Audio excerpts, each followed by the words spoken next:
आज हम आपको बताएंगे कि लोकतंत्र में विपक्ष क्यों जरूरी होता है। ध्यान से समझिए, ये जानकारी आपके काम आने वाली है।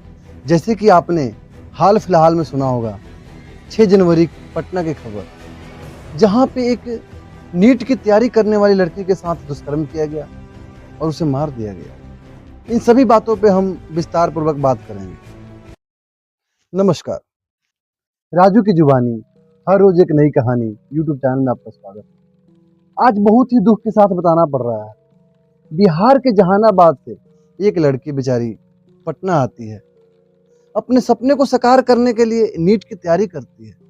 लेकिन उसको क्या पता कि मेरे साथ ऐसे घिनौने हरकत किए जाएंगे। 6 जनवरी पटना के उस हॉस्टल, जिस लॉज में जहानाबाद की लड़की रूम लेके रहती थी, अपने सपने को साकार करने के लिए घर से बाहर आई थी। पटना में नीट की तैयारी कर रही थी। उस लड़की के साथ उस लॉज में गैंग रेप किया गया और बेचारी को मार दिया गया। मतलब मानवता की इतनी शर्मसार हो गई, लोग इतने नीचता पे उतर गए हैं, इतने हवस के शिकार हो गए हैं लोग। जिस देश में लड़कियों को देवी माना जाता है, औरतों को लक्ष्मी माना जाता है, उस देश में ऐसी हरकतें हो रही हैं, औरतों के साथ ऐसे व्यवहार किया जा रहा है।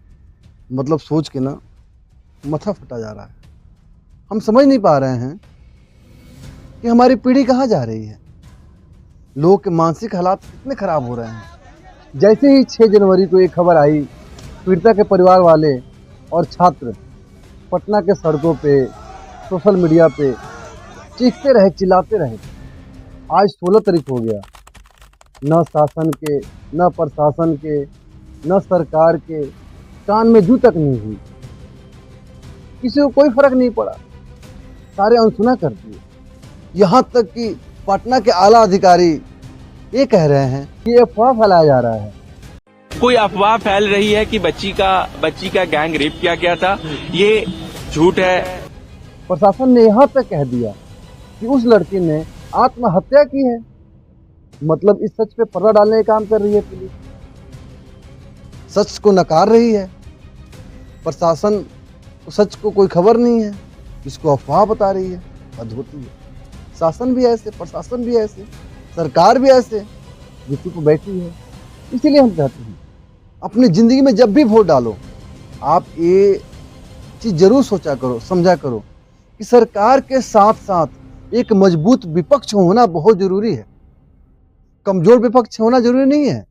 जैसे कि आप देख रहे हो, आरजेडी के तेजस्वी हैं, कांग्रेस के नेता हैं, सब लोग बिहार से गायब हो गए हैं। किसी ने एक बार भी सवाल नहीं पूछा, किसी ने इसका संज्ञान तक नहीं लिया। जैसे कि सारे ही गुमशुदा हो गए हों, सारे लापता हो गए हों, कोई विपक्ष नहीं दिख रहा है। लेकिन बिहार में नई नई आई एक पार्टी ऐसी भी है जो कि 2025 के विधानसभा चुनाव में एक भी सीट नहीं जीती है। आज वो विपक्ष का भूमिका निभा रही है। जैसे ही प्रशांत किशोर जहानाबाद उस पीड़िता के परिवार से मिले, उसके माँ से मिले, उन्होंने सबको बोला, पीड़िता हालत में इस बच्ची के साथ इंसाफ होना चाहिए। अगर नहीं होगा तो लोकतांत्रिक तरीके से और जो कार्रवाई की जानी है वो की जाएगी। चाहे उसके लिए कोर्ट में जाना पड़े, सड़क पर बैठना पड़े, मुख्यमंत्री के यहाँ जाना पड़े, वो सब काम किया जाए। लेकिन हम आपको ये बताना चाह रहे हैं, एक मजबूत विपक्ष होना बहुत जरूरी है। जैसे ही ये सारी बात प्रशांत किशोर के थ्रू सरकार के कान में गई, फटाफट चुटकियों में SIT टीम गठित हो गया। इसका मतलब होता है स्पेशल इन्वेस्टिगेशन टीम, जो एक विशेष जांच दल होता है। किसी जटिल या संवेदनशील मामले की जांच के लिए विशेष रूप से गठित किया जाता है। आमतौर पे जब किसी मामले में पुलिस के जांच से ऊपर की जरूरत होती है, तब SIT का गठन किया जाता है। आपको पटना के SSP कार्तिकेय शर्मा का बयान सुना देते हैं।